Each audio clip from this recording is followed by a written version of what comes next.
نکلی۔ رمضان مبارک کا مقدس مہینہ قریب آتا جا رہا ہے۔ اللہ رب العزت کی رحمت اپنے عروج پر ہوتی ہے، رحمتوں کے بے انتہا دریا بہہ رہے ہوتے ہیں۔ اگر زندگی رمضان المبارک تک وفا کرے، اگر یہ زندگی یہ سانسوں کی ڈوری نہ ٹوٹے، زندگی رمضان مبارک تک وفا کرے، مہلت دے، رمضان مبارک سے پہلے اپنی تمام مصروفیات میں سے کچھ نہ کچھ وقت اللہ رب العزت کو راضی کرنے کے لیے ضرور نکال لیں۔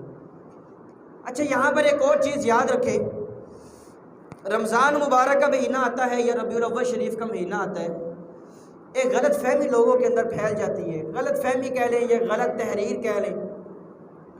تحریر یہ ہوتی ہے کہ نبی علیہ السلام نے فرمایا کہ جس شخص نے سب سے پہلے رمضان مبارک کی بشارت دی، ربیع الاول کا مہینہ ہے تو وہ رمضان کا نام کاٹ کے ربیع الاول شریف کا نام لکھ دیتے کہ جس نے سب سے پہلے لوگوں کو بشارت دی وہ پکا جنتی ہے۔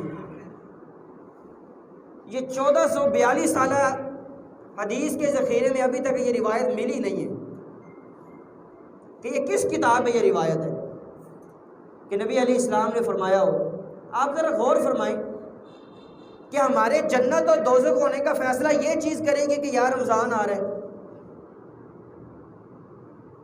بالفرض اگر یہ روایت صحیح ہو، بالفرض میں آپ کو دیتا ہوں، تو کیا خیال ہے میرے سے پہلے کسی نے نہیں دی ہوگی؟ تو کس کے بارے میں فیصلہ کریں گے یہ جنتی ہے؟ غلط تحریریں پھیل جاتی ہیں۔ ایسی کوئی روایت ابھی تک نظر سے نہیں گزری، اور ایسی کوئی روایت ابھی تک کسی کتاب میں پڑھی بھی نہیں، سنی بھی نہیں۔ صرف یہ تحریر چلتی ہے جو جہالت پر مبنی ہے۔ کسی بھی مہینے کی خوشخبری دینے سے جنت واجب نہیں ہوتی۔ ایک اور چیز اس میں ایک اور چیز ہے کہ لوگ کہتے ہیں کہ اگر آپ نے یہ میسج رمضان مبارک کا یا ربیع الاول شریف کا آگے نہیں پھیلایا 10 لوگوں تک، آپ کو کوئی بندہ مر جائے گا، آپ کی کوئی پتہ نہیں کیا سے کیا ہو جائے گی۔ یہ جہالت کی رسمیں، یہ جہالت کی باتیں۔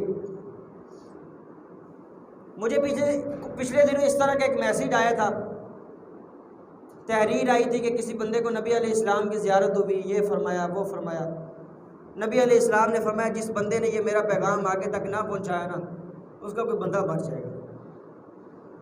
میں نے کہا اگر بات یہاں تک ہوتی نا کہ مجھے نبی علیہ السلام کی زیارت ہوئی ہے، وہ غیر مسلم بھی ہوتا تو میں مان جاتا کہ شاید اس کو اسلام کی دولت نصیب ہونے والی ہے۔ کوئی غیر مسلم بھی کہے کہ مجھے نبی علیہ السلام کی زیارت ہوئی ہے تو میں مان جاتا۔ تاریخ میں کئی ایسے لوگ موجود ہیں جن کو نبی علیہ السلام کی زیارت ہوئی تو وہ کلمہ پڑھ کر مسلمان ہو گئے۔ تو یہ غیر مسلم کہے تو میں مان جاؤں گا، اور اگر کوئی مسلمان بندہ یہ کہے کہ نبی علیہ السلام نے یہ فرمایا کہ اس مہینے کی خوشخبری آگے نہ دی تو یہ بندہ مر جائے گا، تو یہ بندہ جھوٹ بولتا ہے۔ یار ہماری موت کے فیصلے اس چیز نے کرنے ہیں کہ 10 بندوں کو میسج کریں۔ نبی علیہ السلام کے زمانے میں تو یہ موبائل تھے ہی نہیں، یہ بھی 30-40 سال کی پیداوار ہے۔ تو یہ جہالت کی رسمیں۔ اسی طرح بعض لوگ یہ کہہ دیتے کہ آپ کو اللہ کی قسم ہے اب آپ پر لازم ہو چکا ہے کہ یہ میسیج آگے پہنچے، یہ بھی جہالت ہے۔ اگر آپ نے یہ میسیج نہ آگے سینڈ کیا یا اس کو ڈیلیٹ کر دیا تو پتہ نہیں آپ اسلام سے نکل جائیں گے، کیا سے کیا نکل جائیں گے۔ وہ بندہ خود جاہل ہے۔ کسی بھی میسیج کو ڈیلیٹ کرنے سے اس کا ایمان کے ساتھ کیا تعلق ہے؟ آپ کو قرآن مجید کی ایک آیت آئی ہے نا، آپ جان بوجھ کے ڈیلیٹ کر دیتے کہ یار میرے موبائل کی میموری فل ہو گئی ہے، کوئی مسئلہ ہی نہیں ہے، تو اس کو آگے سینڈ کرنا یہ نہ فرض ہے، یہ نہ قرض ہے، نہ ذمہ داری ہے، نہ اخلاقی طور پر ضروری ہے۔ دین اسلام کا ایک صحیح حکم ہو اس کو آگے سینڈ کیا جا سکتا ہے دین اسلام کی اشاعت کے حوالے سے، تبلیغ کی نیت کر کے، لیکن کسی بھی مہینے کی خوشخبری دینے سے نہ تو جنتیں واجب ہوتی ہیں، نہ کسی بندے کے جنتی اور دوزخی ہونے کے فیصلے ہوتے ہیں۔ اسی طرح نہ آگے کسی بندے کو سینڈ کرنے سے خوشخبریاں آتی ہیں، نہ سینڈ کرنے سے کوئی بندہ مرتا ہے، نہ کوئی غم آتے ہیں۔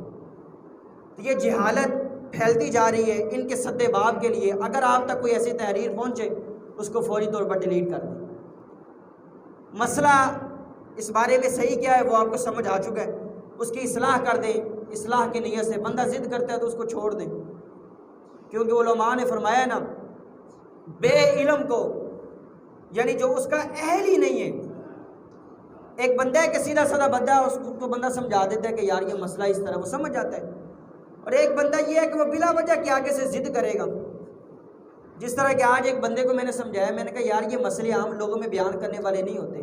کہہ رہے نہیں، میرے سامنے تو سارے علماء ہوتے ہیں، میرے سامنے تو کوئی عام بندہ ہوتا ہی نہیں ہے. کچھ مسائل ہوتے ہیں جو عوام میں نہیں بیان کرنے والے ہوتے ہیں. اس کو میں نے سمجھایا کہ نہ بیان کریں، علماء عوام بھی موجود ہے. وہ مجھے آگے سے کہنے لگا کہ مجھے ایک ایک بندے کا نام بتائیں کون کون سا بندہ عوام میں شامل ہے. تو بس اس طرح کی جو آگے سے بندہ بحث کرے نا، علماء نے فرمایا کہ غیر اہل بندے کو علم بتانا، کیونکہ اس نے آگے سے بلا وجہ جھگڑا کرنا ہے، یہ ایسا ہے کہ جس طرح ایک خنزیر کے گلے پہ موتیوں کا ہار ڈال دیا جائے. اس کو کیا پتا موتی کیا چیز ہے؟ ایک جاہل بندے کو کیا پتا دین اسلام کے احکامات کی اہمیت کیا ہے؟ تو اس لیے یہ فضول بندوں سے، فضول قسم کے بندوں سے تعلقات ویسے ہی بائیکاٹ کر دیں اگر وہ دین اسلام کے معاملے میں جھگڑتے ہیں. اللہ رب العزت صحیح معنوں میں دین اسلام کی ترجمانی